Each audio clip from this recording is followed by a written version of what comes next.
배우는 인생 살아가도록 하나님 역사해 주시고 함께하여 주시옵소서. 하나님 또한 이 예물이 쓰여지는 곳곳마다 우리 구주 예수 그리스도의 은혜와 그 사랑과 그 이름의 영광만 나타내 주시옵소서. 예수님의 이름으로 기도합니다. 우리 이 시간에는 하나님 말씀 함께 보도록 하겠습니다. 하나님 말씀은 창세기 44장 1절부터 13절까지의 말씀입니다. 구약성경 70쪽에 있습니다. 창세기 44장 1절부터 13절까지 말씀입니다.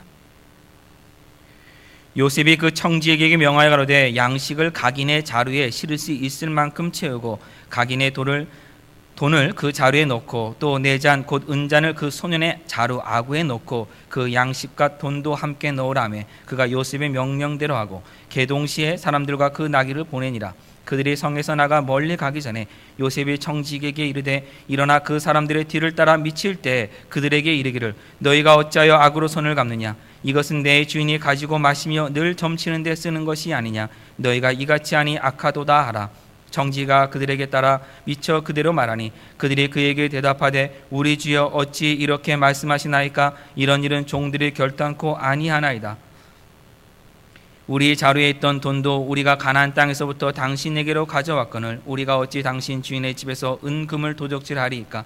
종들 중 네게서 발견되든지 그는 죽을 것이요 우리는 우리의 주의 종이 되리이다. 그가 가로되 그러면 너희 말과 같이 하리라. 그것이 네게서든지 발견되면 그는 우리 종이 될 것이요 너희에게는 책망이 없으리라. 그들이 각각 급히 자루를 땅에 내려놓고 각기 푸니 그가 나이 많은 자에서부터 시작하여 나이 적은 자에게까지 수탐하며 잔이 베냐민의 자루에서 발견된지라. 그들이 옷을 찢고 각기 짐을 나귀에 싣고 성으로 돌아오니라. 아멘. 내년 2014년 1월 1일부터 우리 교회 그 공식 성경이 개역 한글에서 개역 개정으로 변경됩니다. 개역 한글, 지금 사용하고 있던 개역 한글을 계속 사용하셔도 아무 문제가 없기 때문에 굳이 바꾸시지 않아도 됩니다.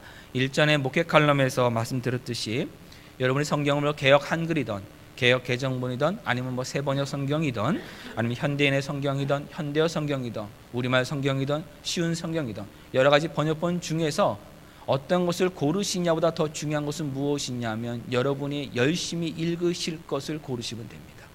지금 것을 더 오래 읽는데 좋다면, 익숙하다면 지금 것을 계속 사용하셔도 됩니다. 그렇다면 굳이 바꿀 필요도 없는데 목사님 왜 바꾸라고 하셨냐, 왜 바꾸냐고 물으신다면 그 답은 바로 오늘 본문에 나와 있습니다. 1절 보시면 개역 한글 성경에는 각인의 자루에 각인이라고 되어 있는데 개역 개정본은 각자라고 나와 있습니다. 지금은 각인이란 말보다 각자라는 말을 더 많이 사용합니다. 2절에 보면 그 소년의 자루라고 소년이 나왔는데 이 소년이 누구냐면 베냐민입니다. 지난번에도 말씀드렸습니다만 이때 베냐민의 나이가 약 23세입니다. 23세 정도 된 사람 보고 소년이라 그러면 좀 그렇습니다. 개역 개정에는 그 청년이라고 이렇게 번역되어 있습니다. 더 심각한 건 뭐냐면 3절입니다. 3절 보면 개동시에 사람들과 그 나귀를 보내니라. 자, 여러분에게 질문 드리겠습니다. 개동시라는 말을 한번 들어보신 분, 여러분 한번 사용해 보신 분 계십니까? 성경을 제외하고는 저도 한 번도 본 적이 없습니다. 이게 분명히 한자어에서 나온 것이 분명합니다. 근데 한자어 병행 성경이 제가 없어서 정확히는 알 수가 없습니다만은 그 뜻이 무엇인가를 추측해 보았을 때 10개자의 동력 동자의 때시자입니다. 동틀 때에, 아침이 밝을 때 그것을 가지고 있습니다. 다행스럽게도 개역개정에서는 아침이 밝을 때라고 이렇게 번역해 놓았습니다. 이 한자어 개동시란 말을, 그래서 이게 정말 사용하는가 보니까 중국어 성경까지 제가 한번 살펴봤습니다. 화합본이라고 하는 중국에서 가장 많이 쓰는 성경책을 딱 보았는데 전혀 이 단어가 나와 있지도 않습니다. 중국 사람들도 쓰지 않는 한자어를 우리말 성경에 이렇게 넣고 아무도 지금 안 쓰고 있기 때문에 좀 많이 어렵습니다. 그래서 조금 더 쉬운 개역 개정본으로 지금 가고 있는 겁니다. 12절에 보면 수타마메라는 말이 나옵니다. 그냥 수타마메를 그냥 문맥으로 보면 무슨 말인지 아는데 그냥 보면은 모릅니다. 우리는 뜻이 뭐냐면 조사함회입니다. 검사함회라는 뜻을 가지고 있습니다. 개역 개정 보면은 그래서 이것을 조사함회로 번역돼 놓았기 때문에 이렇게 개역 개정이 개역 한글보다는 조금 더 우리가 쉽게 이해할 수 있도록 번역되어 있기 때문에 내년부터는 개역 개정을 사용하기로 정한 것입니다. 이제 창세기 44장을 잠시 살펴보겠습니다. 창세기 44장은 야곱의 아들들이 애굽에서 곡식을 사 가지고 돌아가는 장면부터 시작합니다. 이번에 애굽에 곡식을 사러 온 것은 두 번째입니다. 이 두 번째 곡식을 사러 올 때까지 많은 어려움들이 있었습니다. 첫 번째 곡식을 사러 왔을 때 그들은 정탐꾼으로 스파이로 몰렸습니다. 그래서 자신들의 정직함을 나타내려고 증명하기 위해서 이야기를 하다 보니까 결국은 나중에는 시므온이라고 하는 자신들의 형제를 그곳에 볼모로 남겨두고 돌아가서 다음에 올 때는 막내 동생인 베냐민을 데리고 와야만 했습니다. 베냐민을 데리고 오는 것은 큰 문제가 아닌 것처럼 보여집니다마는 아버지 야곱은 내 눈에 흙이 들어갈 때까지 절대 베냐민을 보내지 않겠다고 완강히 거부했기 때문에 그들은 곡식을 사러 내려올 수가 없어서 최소한 2번 정도 곡식을 사러 갔다 올 시간 한 6개월 이상을 애굽에 오질 못했습니다. 유다가 설득을 했고 유다 설득에 의해서 아버지 야곱이 베냐민을 보내기로 결정했습니다. 그래서 11명의 형제들이 모두 요셉 앞에 곡식을 사러 와서 서게 되었습니다. 베냐민을 데리고 온 것을 본 요셉은 자신의 부하인 청지기에게 명령을 내립니다. 이 사람들을 내 집 안으로 인도하여 드리고 짐승을 잡고 점심을 준비해라. 내가 이 사람들과 점심을 함께 먹겠다라고 얘기를 합니다. 청지기가 요셉의 말대로 그대로 순종합니다. 요셉의 형제들을 요셉의 집 안으로 인도해 드립니다. 그때 요셉의 형들은 두려워 떨기 시작합니다. 그 앞에서 그들이 무엇인가 약점을 보였기 때문입니다. 그 약점이 무엇인가 하면 곡식을 사러 왔을 때 돈을 주고 샀는데 집에 가면서 보고 집에서 확인하니까 그 곡식에 자기들이 갖고 왔던 돈이 그대로 담겨져 있었던 것입니다. 어떻게 보자면 그 돈을 훔쳐간 것처럼 보이는 오해를 사기 쉽기 때문에 그들은 두려워 떨기 시작합니다. 자기들의 잘못은 아니지만 분명한 오해가 있을 수 있는 일입니다. 그리고 그것을 빌미로 해서 자신들을 노예로 삼고 타고 온 나귀를 다 빼앗을 것이라고 서로 이야기를 나누며 갑니다. 이렇게 생각이 들자 요셉의 형제들은 청지기에게 가서 이야기를 합니다. 지난번에 곡식을 사러 왔을 때 보니 나중에 집에 갔을 때 돈이 그 자루에 그대로 있는 것을 우리는 발견했습니다. 이것은 우리의 잘못이 아니라 누군가가 분명히 실수한 것이고 그래서 우리가 이번에 올 때는 지난번 돈과 이번에 또 곡식 살 돈까지 한꺼번에 같이 갖고 왔으니 선처해달라고 이렇게 이야기를 합니다. 그러자 청지기가 요셉의 형제들에게 이런 말을 합니다. 창세기 43장 23절입니다. 그가 이르되 너희는 안심하라 두려워 말라. 너희 하나님 너희 아버지 하나님이 재물을 너희 자루에 넣어 너에게 주신 것이니라. 너희 돈은 내가 이미 받았느니라 하고 시므온을 그들에게로 이끌어 내고라고 합니다. 너희 하나님 너희 아버지의 하나님, 만약 하나님이라고 말했다면 그냥 어떤 신이 너에게 이렇게 해줬구나라고 말하는 것과 동일한 것입니다. 그러나 구체적으로 너희 하나님, 더 나아가서 너희 아버지의 하나님이라고 이렇게 이야기를 합니다. 요셉을 통해서 바로 아버지 하나님, 야곱의 하나님에 대해서 그가 들었다는 것을 보여주고 있습니다. 소돔과 고모라가 망한 이유는 죄인이 많아서라기보다는 의인 10명이 없었기 때문에 망했다고 성경이 기록하고 있습니다. 아브라함의 조카인 롯과 롯의 아내 그리고 롯의 두 딸들 그리고 롯에는 분명히 누가 있었냐면은 여러 하인들 종들이 있었습니다. 최소한 10명은 분명히 넘었을 것입니다. 그런데 그 10명에게 롯이 믿음의 선한 영향을 끼치지 못했기 때문에 결국 의인 10명이 없어서 소돔과 고모라가 망했습니다. 요셉은 지금 애굽에 홀로 있습니다. 여호와 하나님을 섬기는 사람들이 있는 곳이 아니라 수많은 우상을 섬기는 나라입니다. 17세에 애굽에 팔려가서 39세 총리가 되어 있는 지금 22년 동안 우상 숭배하는 사람들과 함께 있었습니다. 더군다나 요셉의 아내는 온 제사장 보디바라의 딸 아스낫이었습니다. 온 제사장은 바로가 섬기는 우상, 그에게 제사를 드리는 제사장입니다. 우상을 섬기는 사람과 가장 가까이 있었다는 것입니다. 그런데도 불구하고 요셉은 계속해서 그의 입을 벌릴 때마다 하나님을 찾았고 하나님을 전했습니다. 그래서 자기가 낳은 두 아들의 이름을 또 하나님이 함께 하심을 뜻하는 이름을 다 지어 주었습니다. 그리고 지금 자기의 청지기에게도 나의 아버지의 하나님이 누구인가에 대해서 평소에 이야기를 했기 때문에 이 청지기가 이 순간에 바로 요셉의 형들에게 너희 아버지의 하나님께서라는 그 말을 할 수 있었던 것입니다. 우리가 그래서 지금 생각할 것이 무엇인가 하면은 요셉은 너무나도 힘든 상황 가운데서도, 혼자 있는 상황 가운데서도 이 믿음을 지켰는데, 지금 우리를 한번 보시기 바랍니다. 저 여러분 한번 살펴보시기 바랍니다. 여러분들이 한국에서 신앙생활 하셨던 분도 있을 것입니다. 그렇지 않고 미국에 와서야 비로소 신앙생활을 시작하신 분이 있을 것입니다. 한국에서는 그냥 교회는 왔다 갔다 했지만 예수님과 1대1의 만남은 없었는데 미국에 와서 예수님을 구세주로 영접한 분도 분명히 계실 겁니다. 미국이 오히려 여러분에게 신앙생활 하는데 좋은 환경입니다.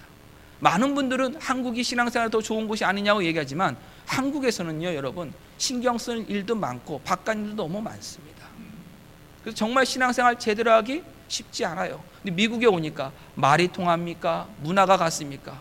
모여있는 것은 가족이고 그래도 같은 문화가 있는 교회로 찾아가게 되고, 그러면 신앙의 생활을 하시는 분들 많이 있는 것입니다. 그러면 여러분 생각하십시오. 도대체 하나님, 저를 왜 이 미국 땅에 보내셔서 이런 고생하며 살게 하십니까? 말도 잘 안 통하고 너무나 힘든 거 살고 있는데 하나님 왜 그렇습니까? 저와 여러분이 신앙생활 좀 잘하라고 하나님이 미국 땅 보내신 겁니다. 그렇게 여러분 믿으시고 사십시오. 그래야 기쁨이 있죠. 하나님께서 여러분에게 신앙생활을 잘할 수 있는 환경을 이끌어 주셨음에 감사하시기 바랍니다.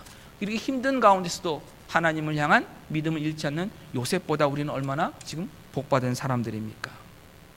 요셉이 이제 그 집안에 들어오기 시작합니다. 그러자 이제 요셉에게 11명의 형제들이 모두 절을 하면서 아버지가 준비해 준 예물을 요셉에게 드립니다. 근데 요셉은 그 예물을 거들떠보지도 않습니다. 그러면서 아버지의 안부부터 묻고, 아버지 안부를 묻고 나서는 베냐민을 확인합니다. 그리고 베냐민에게 하나님이 너에게 은혜 주시기를 베푸시기를 원하노라라며 축복을 해줍니다. 베냐민에게 축복을 해주자마자 요셉은 자기의 방 안으로 들어가서 엉엉 울기 시작합니다. 베냐민이 누굽니까? 베냐민을 낳다가 바로 요셉의 어머니 라헬이 돌아갔습니다.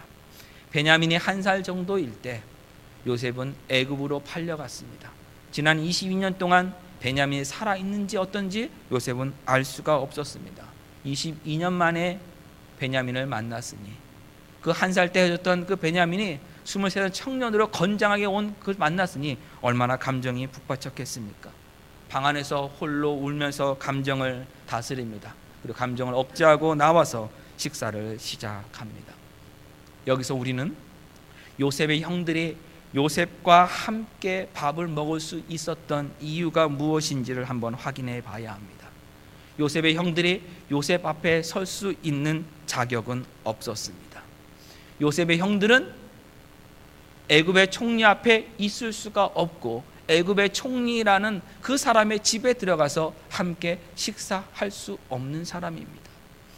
요셉과 함께 식사할 때도 요셉은 홀로 상을 받고 나머지 히브리 사람들인 형제들은 저쪽에 따로 상을 봐줬습니다.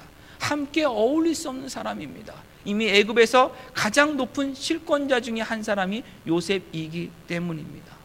함께 어울릴 수 없는 요셉의 형제들이 어떻게 애굽의 총리 앞에 있고 밥을 먹을 수 있었습니까? 가나안 땅에 특별한 특산물을 가지고 왔기 때문입니까? 예물을 가지고 요셉 앞에 나왔기 때문에 그 예물값으로 만나준 것입니까? 아닙니다. 요셉은 이미 그 예물 받을 만한 것보다 더 많은 부를 가지고 있습니다. 여러분, 절대적인 차이에서는요, 이 사소한 것은 크게 의미가 없습니다. 혹시 여러분 기억하십니까? 1984년도에 서울에 대홍수가 나서 망원동과 풍납동을 비롯한 몇 동이 이렇게 물에 잠겼습니다. 그때 마침 북한에서 적십자사를 통해서 우리가 수해 구조 물자를 주겠다고 이렇게 했는데 한국이 덜컹 받겠다고 해버렸어요. 그 전까지는 거부를 다 했는데 그때 덜컹 받겠다고 하는 바람에 북한에서 직접 정말 쌀하고 천하고 막 시멘트랑 의약 용품을 부랴부랴 만들어서 보내줬잖아요. 근데 그거를 받자마자 제가 이제 그 풍납동 근처에 송파구 쪽에 살고 있었기 때문에 저도 그걸 조금은 받아서 봤는데 그걸 받은 사람들이 다 뭐라고 생각했는지 아십니까? 쌀 보면서 아이고 이런 쌀을 어떻게 먹냐, 아이고 불쌍해라 그랬습니다. 북한 사람들. 두 번째 천을 보면서는 야 이거는 그냥 걸레로 써야 되겠다 이런 분들이 너무 많았어요. 그 당시에. 왜입니까? 품질이나 모든 것이 너무 차이가 났기 때문에 그 고마움이라는 것을 알 수가 없는 것입니다. 요셉 총리입니다. 실권자입니다. 모든 부를 다 가지고 있는 사람들입니다. 그 앞에 가나안 땅의 예물 좀 가져간다고 크게 의미가 없습니다. 또한요, 잘못 온 돈을 우리가 가지고 올 정도 의로움을 가지고 있는 정직한 사람이기 때문에 요셉이 만나준 겁니까? 그것도 아닙니다. 요셉 앞에 요셉의 형제들이 나올 수 있었던 것은 요셉이 그 형들을 용서해 줬기 때문입니다. 비록 형들이 그것을 아직 모르지만 요셉이 용서해 줬기 때문에 그들은 요셉 앞에 있을 수 있고 함께 밥을 먹을 수 있는 것입니다. 그러면 요셉이 형들을 왜 용서해 줬습니까?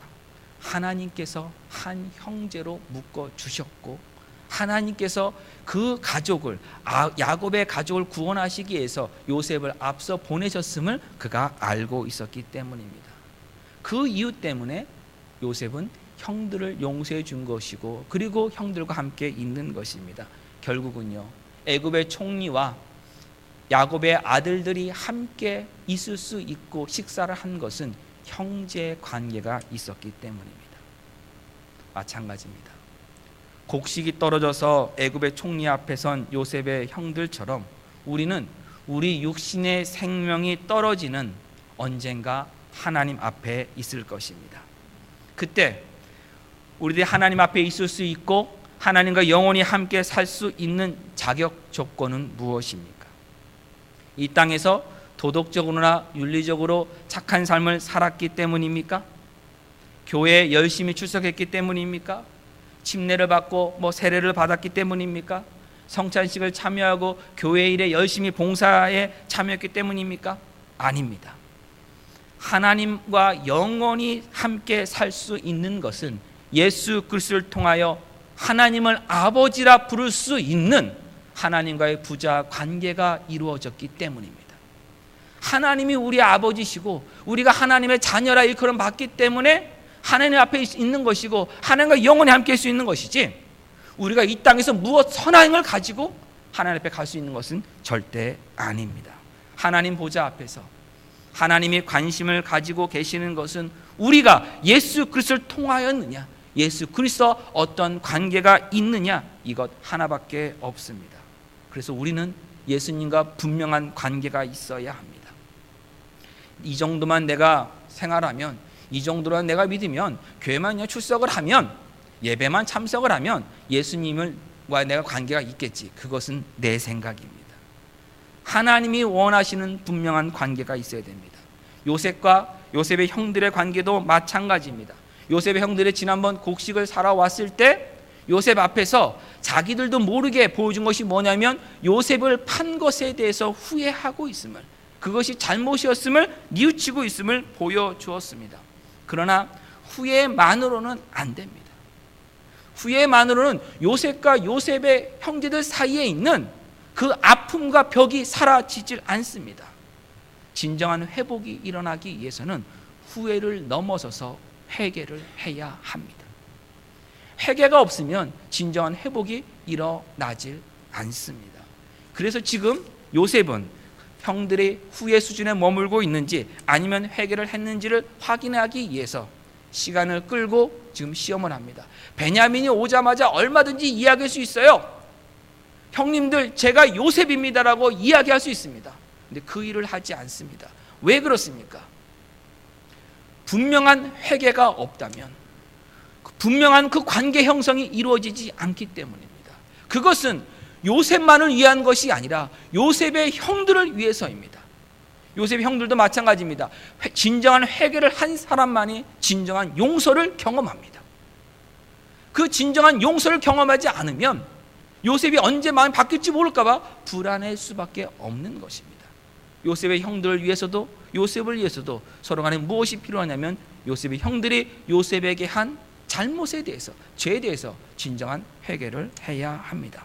그것을 확인하기 위해서 요셉이 두 가지 시험을 냅니다. 첫 번째가 뭐냐면 베냐민을 특별 대우해 줍니다. 베냐민에게만 음식을 5배나 줍니다. 식사를 하다 보면 우리가 손님이 오면은 밥을 더 달라고 합니다. 밥 더 드릴까요? 아, 네 하면은 그분이 꼭 이렇게 하죠. 저 꼭 한 주걱만 주십시오. 그러면 한 주걱 떠주는 분은 거의 없고 대부분 어떻게 떠줍니까? 한 주걱 다음에 조금이라도 2주걱을 하는 모습을 보여주는 것이 우리 이 조선 사람들의 이 마음이고 우리 또 이 너그러운 생각들입니다. 원래 그래서 누군가에게 음식을 2배 준다는 것은 특별 대우를 해준다, 잘 대해준다는 겁니다. 5배를 준다는 것은 굉장한 특별 대우입니다. 그런데 한편으로는 저는 이걸 볼 때 그냥 특별 대우라는 것만은 생각하면 좋은데 저는 조금 생각이 조금 더 나가는 잘못된 습관이 있어갖고 어떤 생각이 들었냐면 이게 과연 특별 대우인가 아니면 고문인가 이런 생각을 했어요. 왜냐하면 음식을 다 줬는데 5배 주면은 그거 어떻게 먹습니까, 여러분? 그거 특히 총리가 주고 있는데 다 먹어야 될 거 아닙니까 지금? 하여튼 약자인데 이게 고문이 아닐까? 고문이 아니니까 줬을 거 아닙니까? 그러면 동생을 사랑하니까 결국 이걸 뭐냐면 베냐민이 엄청나게 많이 먹어준 사람이 아니었겠는가? 그래서 베냐민이 덩치가 아주 산만하지 않았을까? 이런 추측을 하면서 지난번에도 말씀드렸습니다만은 베냐민에 대해서 조금 부정적인 생각을 좀 가지게 되었어요. 뭐냐면 지난번에 아버지 야곱이 베냐민을 애굽으로 못 보낸 이유가 뭐였습니까? 가서 해를 당할까 봐. 근데 제가 뭐라 말씀드렸습니까? 베냐민은 그때 23살이고 나머지 형들의 나이는 다 40대라고 했습니다. 그럼 일을 당하면, 큰 해를 당하면 누가 살 가능성이 제일 큽니까? 23살이 살 가능성이 큽니다. 더군다나 이렇게 백골이가 큰 사람이었다면 본인이 나섰어야죠. 아버지 형들이 못 가는데 제가 가겠습니다. 걱정하지 마세요. 저는 일당백입니다. 이렇게 이야기를 했어야 되는데 별로 그렇게 마음에 드는 성격은 아닌 것 같아요. 어쨌든 간에 베냐민에게 특별 대우를 딱 해줬는데 그것을 보면서 요셉의 형들이 전혀 질투를 보이질 않습니다. 요셉을 판 이유가 뭐냐면 아버지가 요셉만을 이뻐한 모습 때문에 편애했기 때문에 요셉을 팔았는데 지금 베냐민만을 특별히 기도해주고 하나님의 은혜를 받으라고 축복을 해주고 또 밥도 5배나 주고 있는데도 불구하고 요셉 형들은 전혀 질투하지 않고 있습니다. 형들이 변한 것입니다. 형들이 이 첫 번째 시험을 통과한 것입니다. 이제 두 번째 시험을 준비합니다. 근데 이 시험은요 전과목 종합시험입니다. 하나만 하는 것이 아니라 한꺼번에 모든 걸 다 치르는데 이게 얼마나 출제를 잘했냐면 출제자인 요셉만 정답을 알고 있고 시험 감독관인 청지기도 답을 모르고 그냥 전달자만 하고 있는 것이고 요셉 형들은 시험을 치고 있는지도 모르는 채 시험을 치고 있어요. 이게 무서운 겁니다, 여러분. 그렇죠? 시험이라고 생각하면 생각을 할 텐데 시험을 치고 있는지도 모르고 시험을 좀 치르고 있습니다. 요셉이 청지에게 이제 명령을 내립니다. 11명의 가나안 사람들이 가져온 각자의 가루에 양식을 채울 수 있을 만큼 가득 채워라. 지난번에 야곱 뭐라고 했어요? 베냐민 안 보내려고 가서 조금만 사라고 그랬는데 지금 가득 채워줘라 이렇게 얘기를 합니다. 곡식만 채우는 것이 아니라 이제는 거기다가 각자 가져온 돈도 다시 집어넣어주라고 얘기합니다. 그리고 가장 나이가 젊은 사람의 자루에는 돈도 넣어주고 양식도 넣어주고 내가 쓴 은잔도 함께 넣으라고 얘기합니다. 청지기가 요셉의 말한 대로 다 준비를 했습니다. 아침이 밝아오자 요셉의 형제들은 기분 좋게 요셉의 집에서 자루를 곡식 자루를 받아 가지고 나귀에 싣고 출발했습니다. 얼마나 그들의 기분이 좋았겠습니까? 자신들의 독실함 바로 정직함이 인정받은 것이고 앞으로도 식량을 구하러 올 때 애굽의 총리가 직접 집으로 초대해서 식사까지 해줬으니 그 밑에 사람들은 얼마나 알아서 잘 앞으로 해주겠습니까? 기분 좋게 출발했습니다. 그런데 이 기쁨은 오래가지 못했습니다. 근본적인 문제가 해결되지 않았기 때문입니다. 근본적인 문제가 해결되지 않은 때의 기쁨은 잠시 동안만 유효합니다. 우리 인생에서 근본적인 문제는 하나님과의 관계입니다. 이 문제가 해결되지 않은 채 누리는 기쁨은 길어야 70년, 80년입니다. 70년, 80년 기쁘게 살다가 영원한 형벌을 받겠습니까, 여러분? 하나님과의 관계가 온전하게 회복될 때만 우리는 영원한 기쁨을 누릴 수 있는 것입니다. 요셉의 형들이 누리던 기쁨은 요셉과의 관계가 온전히 회복되기 전이었기 때문에 금방 사라졌습니다. 요셉의 형들이 출발한 지 얼마 되지 않아서 청지기가 요셉의 형제들을 따라옵니다. 그리고 요셉이 시킨 대로 말을 합니다. 너희들을 다 잘 대해줬는데 너희들은 왜 나에게 해를 끼쳤느냐? 왜 내가 중요하게 여기는 이 은잔을, 점을 칠 때 사용하는 이 은잔을 너희는 왜 훔쳐갔느냐라고 얘기를 합니다. 원래 하나님은 점을 치는 자들을 멸시하십니다. 경멸하십니다. 이스라엘 백성도 함께 하지 말라고 하십니다. 그래서 요셉이 정말 점을 쳤겠느냐 본다면 그렇지는 않았을 것입니다. 근데도 불구하고 요셉이 이런 말을 한 것은 이것이 매우 중요하다는 것을 보여주기 위해서입니다. 이방 나라에서 우상신을 섬기는 사람들이 중요하게 여기는, 가장 중요하게 여기는 것이라는 것을 보여주기 위해서 요셉이 이 일을 한 것입니다.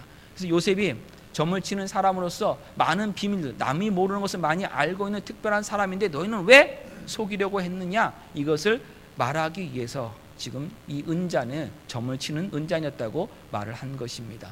그 앞에서도 요셉은 자신의 특별한 어떤 지혜를 일부러 보여줘서 형들을 다 놀래켰습니다. 식사를 할 때 요셉이 나이 많은 순서부터 루벤부터 차례대로 앉혔다라고 성경에 기록되었습니다. 그 모습 보면서 요셉의 형제들이 모두 다 놀랐다라고 이렇게 되어 있습니다. 왜 놀라느냐? 제가 이거를 계산해 보려고 정말 25년 전 기억을 되찾으려고 굉장히 사실 힘들었습니다. 이 확률 문제입니다. 이게 순서대로 11명의 형제들을 순서대로 앉힐 확률이 얼마냐? 11 팩토리알입니다. 어렵죠? 11부터 쭉 곱하면 얼마 나오냐면요, 3,990 몇만 나옵니다. 거의 4천만 분의 1 확률이에요. 근데 더군다나 요셉의 형들은요, 11명이 나이가 7살 내외입니다. 가장 큰 형인 루벤부터 요셉까지가 7년 안에 다 들어가 있어요. 그렇기 때문에 나이 차이가 몇 달, 며칠밖에 안 나는 형제들도 분명히 있습니다. 그 형제들을 나을 순대로 앉힌다는 것은 거의 불가능합니다. 근데 그 일을 요셉이 한 걸 보고 놀랐습니다. 아, 요셉은 특별한 사람이구나 알고 있는데 그 특별한 사람이 특별하게 점을 치는 그 도구를 훔쳐갔다고 했으니 얼마나 형제들이 놀랬겠습니까? 그런데 그때 그 형제들은 한 마음으로 이렇게 이야기합니다. 아닙니다. 우리는 훔치지 않았습니다. 형제들이 서로에게 지금 신뢰를 하고 있다는 것을 보여주고 있습니다. 그러면서 우리는 공동 운명체입니다 얘기하면서 만약에 우리가 누군가 발견되면 우리는 모두가 다 종이 되겠다라고 이렇게 이야기를 합니다. 형제들이 서로 싸우고 시기하고 다투던 모습을 지금 버린 것입니다. 가장 나이 많은 루벤부터 이제 자루를 열기 시작합니다. 한 명씩 나이 순서대로 열고 있는데 그곳에서 은자는 나오지 않습니다. 그런데 마지막 막내인 베냐민의 자루를 열자 그 속에서 은잔이 나옵니다. 그러자 형들이 13절 말씀과 같이 그들의 옷을 찢습니다. 옷을 찢는다는 것은 마음이 찢겨졌다는 것을 보여주는 것입니다. 슬픔과 근심 속에 있다는 것을 보여주는 것입니다. 베냐민을 질투했다면, 베냐민을 미워했다면 베냐민을 버리고 가면 되는 상황입니다. 10절 보면 발견된 사람만 종이 되고 나머지에게는 책임을 묻지 않겠다는 약속을 받은 상황입니다. 그런데 형들은 모두 각자의 옷을 다 찢습니다. 창세기 37장에서 요셉을 종으로 팔았을 때는 야곱만 옷을 찢었습니다. 형들은 자신들의 옷을 찢지 않았습니다. 그런데 이제는 베냐민 때문에 그들의 옷을 찢습니다. 그리고 베냐민을 버려두고 가는 것이 아니라 베냐민과 함께 요셉에게로 돌아옵니다. 요셉의 집에 돌아오니 요셉이 기다리고 있었습니다. 요셉을 보자마자 요셉 앞에 바짝 엎드립니다. 성경은 땅에 엎드렸다고 했습니다. 보자마자 그냥 자신을 낮춘 것입니다. 누구 때문에요? 베냐민 때문입니다. 그때 유다가 요셉에게 말을 합니다. 16절 44장 16절 말씀입니다. 유다가 가로되 우리가 내 주께 무슨 말을 하오리까? 무슨 설명을 하오리까? 어떻게 우리의 정직을 나타내리까? 하나님의 종들의 죄악을 적발하셨으니 우리와 이전에 발견된 자가 다 내 주의 종이 되겠나이다. 무슨 말입니까? 크게 두 가지를 말한 것입니다. 첫째는 우리는 아무 말도 할 수 없다입니다. 이것은 너무나도 이상한 일입니다. 얼마든지 자신들의 무죄를 증명할 수 있고 주장할 수 있습니다. 그 흔적이 남아 있습니다. 44장 1절과 2절을 보면 가장 강조한 것이 은잔을 집어넣었다는 것이 아니라 돈을 집어넣었다는 것입니다. 각자의 자루에 곡식뿐만 아니라 가져온 돈을 다시 다 집어넣어준 것입니다. 만약에 한 사람이 훔쳤다고 한다면 그 곡식을 뿐만 아니라 그 많은 돈을 다 훔쳐와서 다시 각자에게 집어넣는 것은 거의 힘든 일입니다. 누군가가 일부러 돈을 넣었거나 실수한 것이 분명한 것입니다. 그것을 주장할 수 있습니다. 그러나 유다는 아무 말도 하지 않습니다. 유다가 어떤 사람이었습니까? 아버지가 요셉만을 편애하는 모습이 불공평해서 아버지를 떠났던 사람입니다. 며느리 다말과의 관계 속에서를 얘기할 때도 뭐라 했습니까?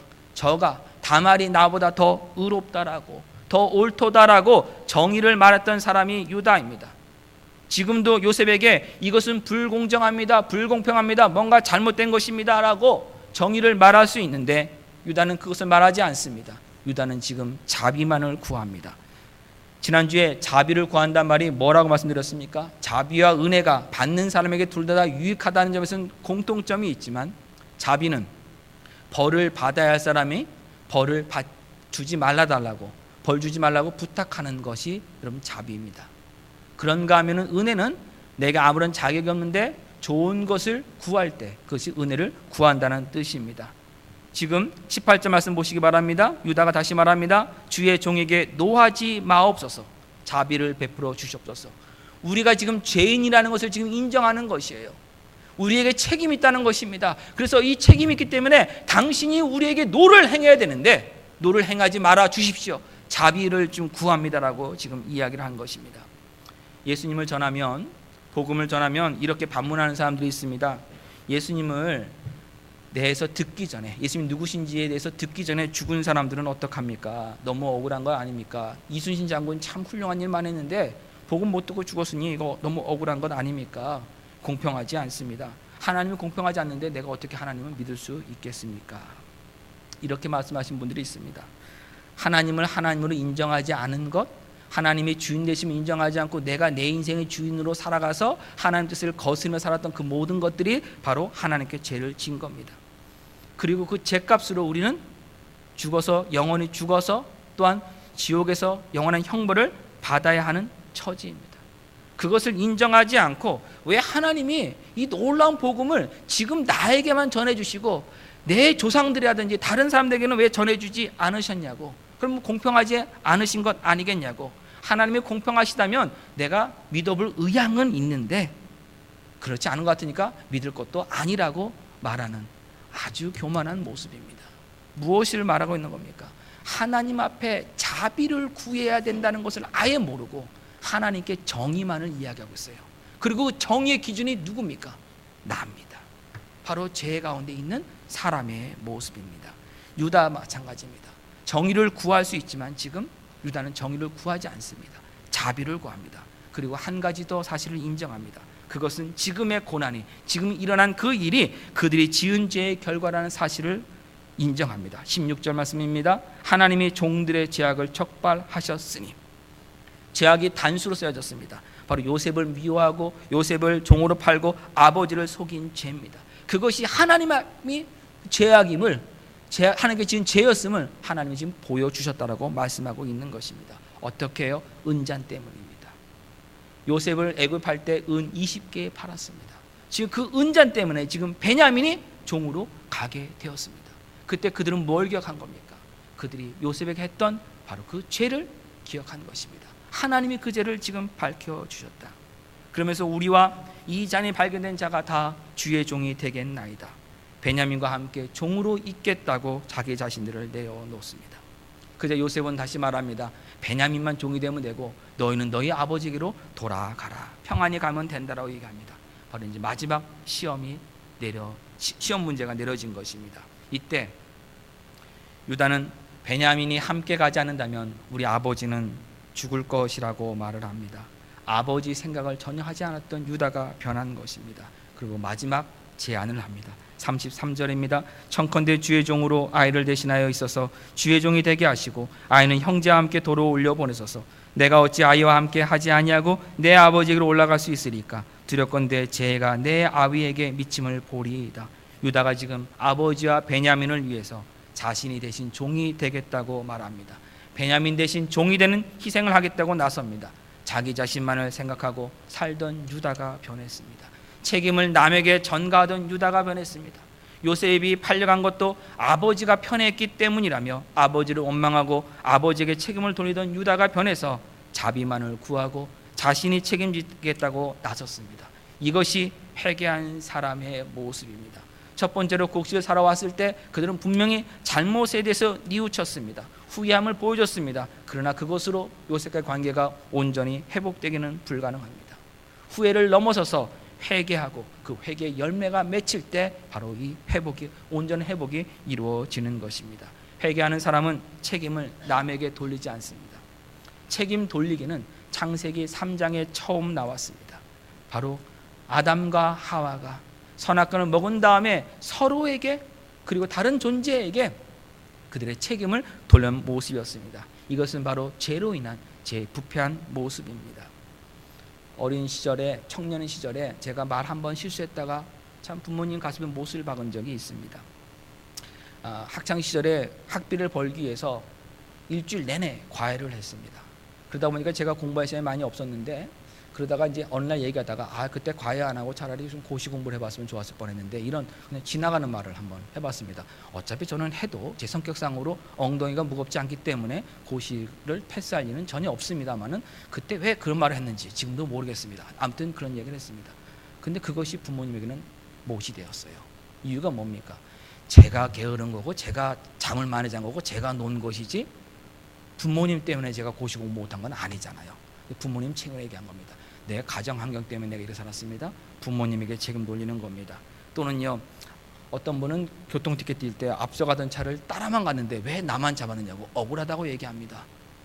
책임이 누가 있다는 겁니까? 앞에서 위반한 사람이 있는 것이 나는 아니다라고 얘기하는 것하고 동일한 것입니다. 그런가 하면은 10년 전에 제가 또 운전을 하다가 이 갓길에 경찰차가 딱 서 있었습니다. 하나 잡고선요. 근데 거기를 쓱 지나가는데 주일날 아침이었어요. 예배 때 다 비었습니다. 텅텅 빈 상황인데 쭉 가면서 딱 정확히 60마일로 딱 갔습니다. 경찰 지나갈 때는 한 9마일로 갔겠죠. 쭉 지나가면서 갔는데 갑자기 경찰차가 뒤에서 불을 켜면서 막 쫓아옵니다.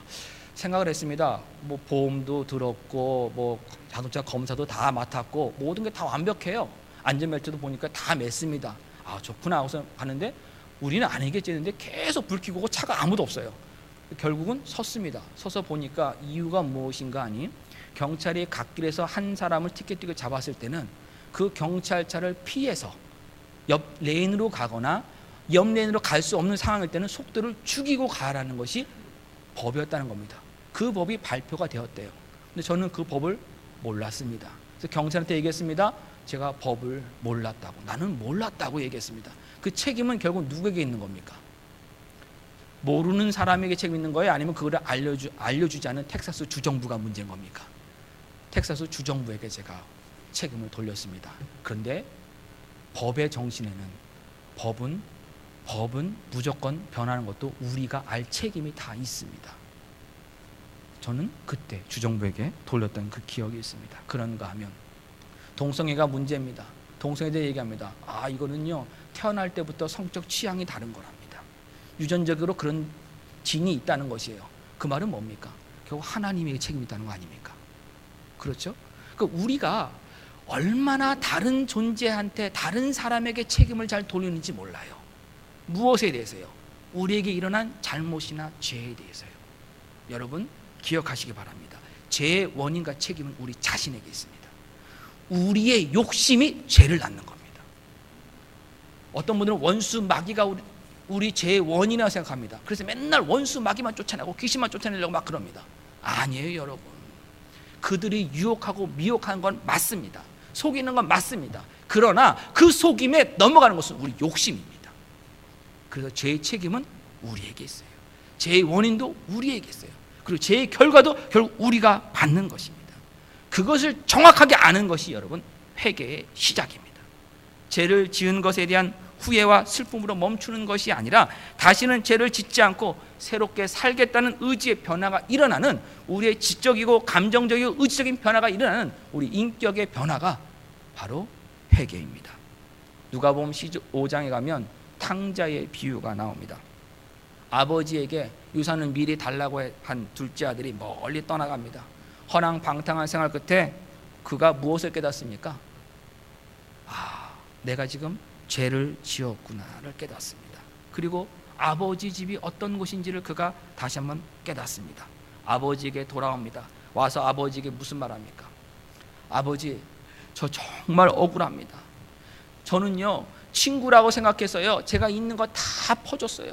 먹이고 주고 다 해줬어요. 그런데요, 그들이 날 배신했어요. 제가 사기를 당했어요. 그렇게 이야기를 합니까? 아니면 아버지에게서 뭐라고 합니까? 아버지, 제가 하늘과 아버지에게 죄를 지었사오니 아버지 아들이라 이끌음을 감당치 못하겠습니다. 무슨 말입니까? 아버지, 자비를 베풀어 주시옵소서. 저는 종이 돼도 괜찮습니다. 그냥 먹여 살려만 주시옵소서라고 자비를 구할 뿐입니다. 여러분, 이것이 회개입니다. 회개는 하나님께 자비를 구하는 것입니다. 하나님께 정의를 구하는 것이 아니라 하나님께 자비를 구하는 것입니다. 하나님의 자비 없이는 살 수 없음을 인정하고 하나님 붙드는 것이 회개입니다. 믿음은요, 하나님이 베푸신 은혜를 붙드는 것입니다.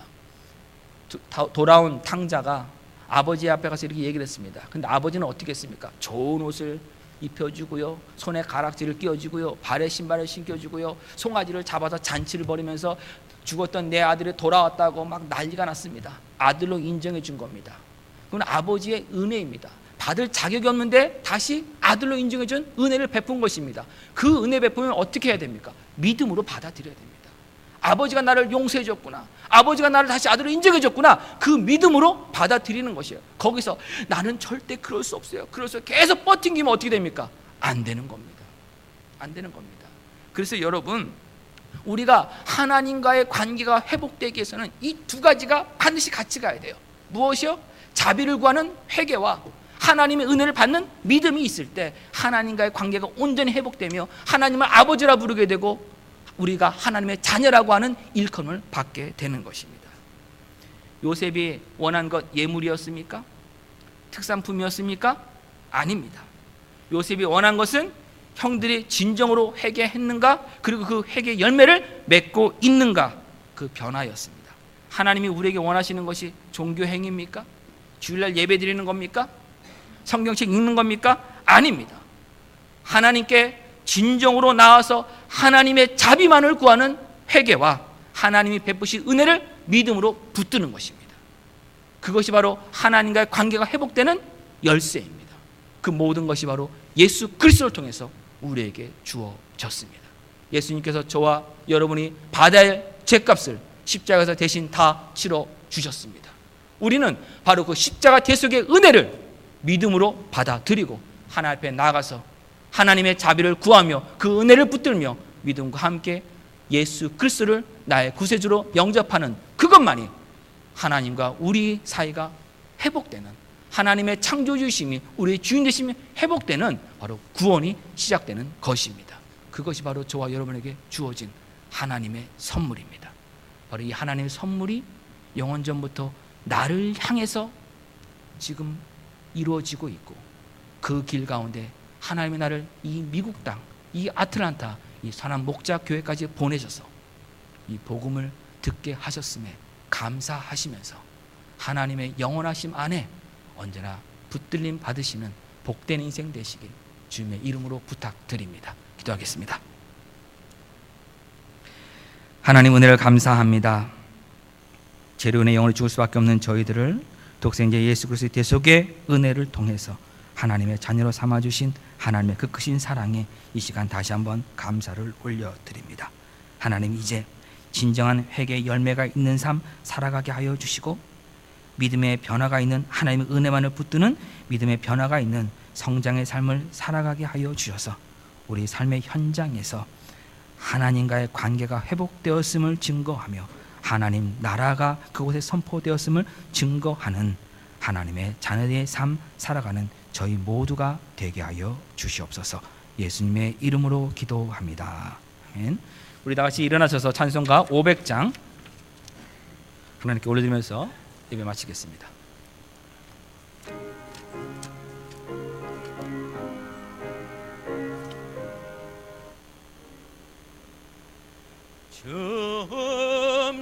줌성회에는 더